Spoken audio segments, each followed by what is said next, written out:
In this video, we're going to talk about ordering, charting, and viewing labs for a patient. So if you open your progress note, the first thing I want to show you is how to view past labs. If you go up to the top of the progress note underneath the patient's name, you have all of these hyperlinks to open different parts of the chart. You want to open the one that says labs. So double click on the text that says labs, and you'll see a list of previously ordered labs for this patient. You can see the date, which lab was ordered, and if you click on the lab, you can see the result. The browser version looks a little bit different from the desktop version, the one that we're used to, but it works the same way. When you click on the lab, it will pull up this second pop-up window that will show the date the lab was ordered, the date it was collected, and then the result. And then you can also see which nurse timestamped the lab down here. So that's an easy way to look at the patient's past labs and review past values. To order labs, say the patient has a standing order, you order labs through the lab report section here. Let's talk for a second about ICD codes. ICD codes are probably new to a lot of nurses who come from a background in the hospital. ICD codes are simply billing codes that attach a specific diagnosis to a patient that explains the reason why a specific lab is being ordered. If you look at your nurse's manual, the training manual has a list of standing orders that are approved by Crossover that nurses can collect those labs at any time. This standing order list is also printed and posted in both nurses' stations. Let me pull it up now so we can look at it. It's in the nurse's training manual, but like I said, you can find it at any nurse's station. Okay, so this is what the list looks like.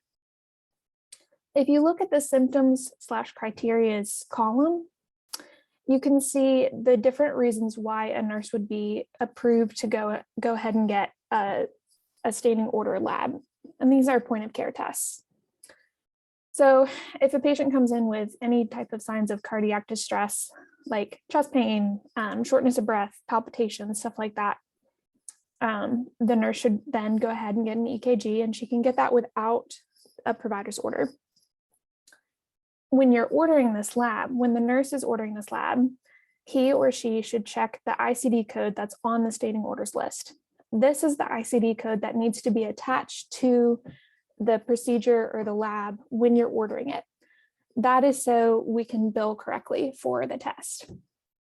So all that said, let's say a patient comes in with shortness of breath. We know that we're cleared to go ahead and get an EKG, and the code that we should use to order the test is R06.02. All right, let's go ahead and say, for the sake of this example, let's say the patient comes in with type 2 diabetes. We're going to go ahead and get a hemoglobin A1C. There are specifics about timings for hemoglobin A1C. Basically, if the hemoglobin A1C is normal, you can get it every 5 to 6 months. And if it's abnormal, AKA anything over 7. If it's abnormal, you can get it every 3 months. And that's just because hemoglobin A1C tests are expensive. And so we try to limit how often we order those tests.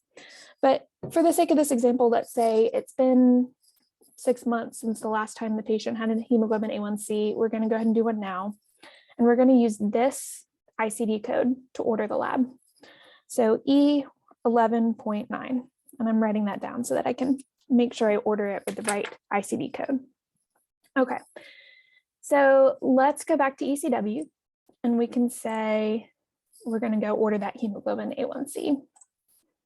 Okay, so here we are at the lab ordering tab. I'm going to show you how to get there one more time.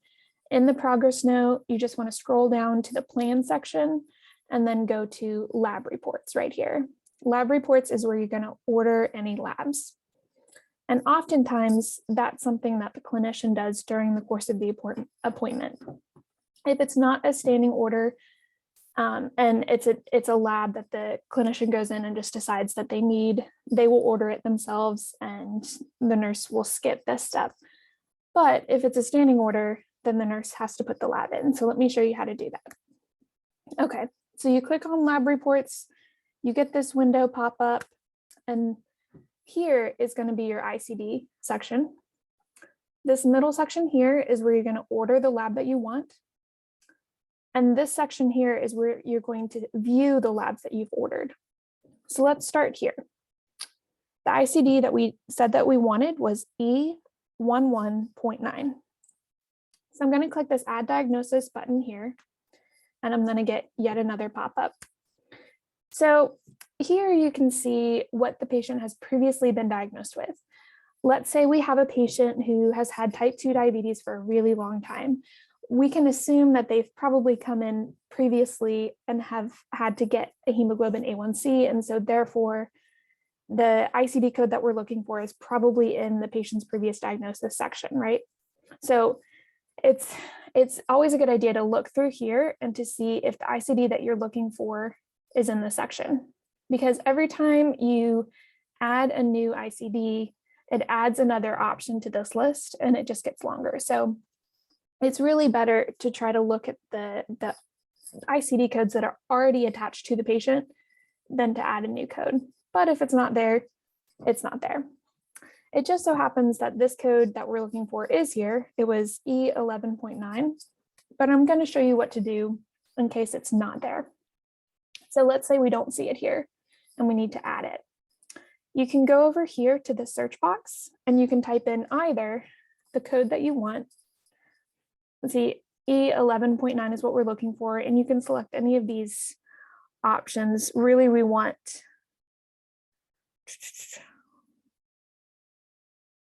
one that doesn't say, we want to be as least specific as possible. And that's because the role of the nurse is not to determine whether or not the type 2 diabetes is controlled or uncontrolled. It's just to say that the reason we're getting the hemoglobin A1C is because of the diabetes. So I would prefer to pick this description, the E11.9 that says diabetes, rather than one that says something like controlled type 2 diabetes without complication, without long-term use of insulin. It's just easier to keep it broad at this point. So I typed in my ICD, I found the one that I want, which of course is already there, but we'll just select that and it will load into the selected assessments section for today's visit. Okay, so once you have selected here the ICD that you're looking for, you can hit OK. And it will pop up in this column here. Okay. Once you have the ICD that you need in your panel right here, you can select it again. You'll have to select it to tie it to the lab that you're about to order. So before you type in a lab here, you want to make sure that your ICD is checkmarked. So of course, so that it will attach itself to the lab that you're about to order. Okay, let's order hemoglobin. And my browser is trying to be helpful by giving me this suggestion, but I'm just going to exit out of that so I can see these. Okay, hemoglobin.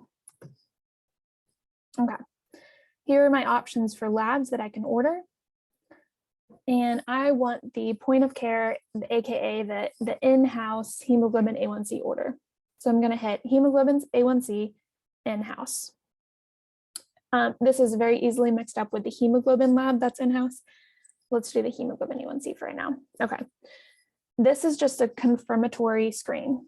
It's saying you're ordering this lab with this ICD code. Yep, that's correct. I'm going to hit OK, and it's going to pop up under today's orders. Okay, so just to confirm, we've got hemoglobin A1C in-house. We've got the correct ICD code as referenced in the standing orders list posted at the nurse's station. Once you've got what you want, you can just hit close, and it will push this information into the chart. Let's see. Okay. Once you have the information in the chart, you order it under lab reports section, but it's going to appear under the treatment section. So here it is. And if a clinician orders a lab, they'll also order it under lab reports, but it will appear under treatment. The wonderful thing is it appears as a hyperlink. So documenting results for the lab is so easy because all you have to do, go into the progress note, look under treatment, and there's your lab. You click on the lab and it will give you this pop-up window, which is where you can chart your results. Okay, so charting results. Let's say we ordered our standing order for hemoglobin A1C. We ran the test. Let's say the patient's result was 7.7. Okay, so to chart that, of course, you're going to click on the lab from the progress note. You're going to get this window. This is different from the desktop version because it gives you extra tabs here. So this is a little different for people that are used to the desktop version, but it works pretty much the exact same way. Okay, so you can see this is the lab that we're ordering. If you go to the results tab here, right here, all you have to do is click on results. You're going to see what you're used to seeing, and that is this yellow band here. For people who are new to ECW, the yellow band always indicates that that is this encounter. So today, December 15th, 2021, we're going to be able to put our result for that lab under this encounter.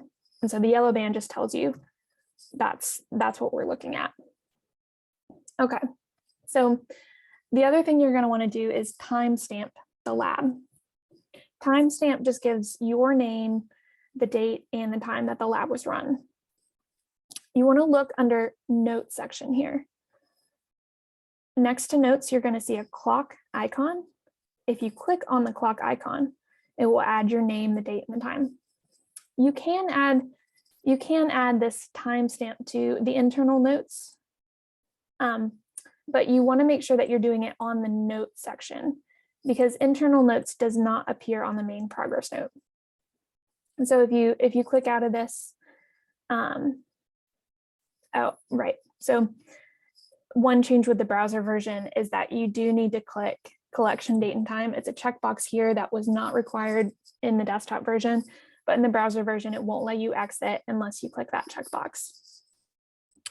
But once you hit this note section, you timestamp it with this, you hit OK, then your name, time, and the date will appear under the lab. And that just tells everyone that you've collected the lab.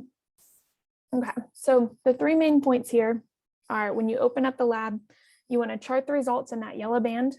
You want to make sure you timestamp it. And you want to make sure you hit this collection date and time because it really won't let you exit until you do that. All right, so the last thing, this is something that we use as a time saver. It really just helps you skim through previous labs faster. And that is using this results box right here. So if you have a single value result, you can type it into this box here, and I'll show you where that pops up in the future. If you're running something like a urinalysis that comes up with many results, it's really not practical to type those results into this result box. But if you've got a single value result, hemoglobin A1C, blood sugar, or something like that, it's a good idea to type it into this results box.